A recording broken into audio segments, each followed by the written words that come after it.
pasal kat sungai sama dengan tim-tim kita. Yes, mereka sudah mandi di sungai. Sampai cuaca nak hujan. Mari kita sama dengan Rex. Mari. Tak olok-olok, bye. Tak olok-olok.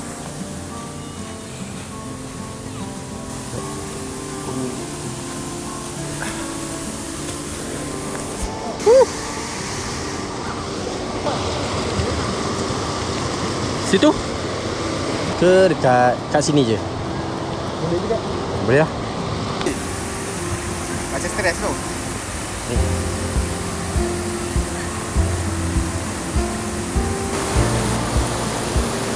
Kita panggil permisi. Mesti jahat.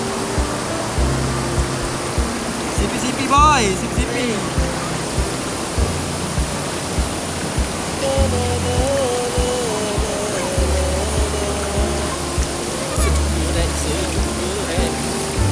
Dah datang tu lah. Ni selfie, ni istilah selfie dia. Ni.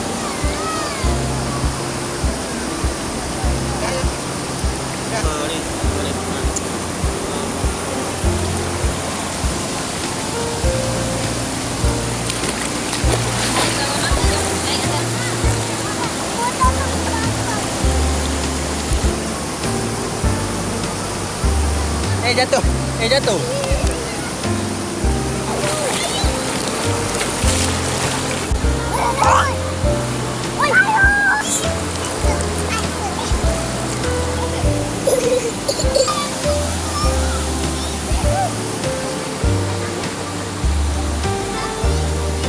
Boleh cik?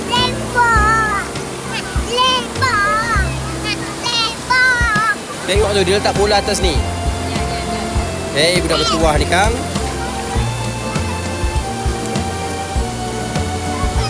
Tempat baring.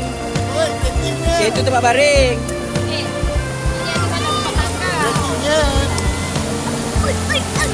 Okay, guys. Kita dah kena naik. Dan situ kepala sudah mula pening. Kita kena mandi. Ya.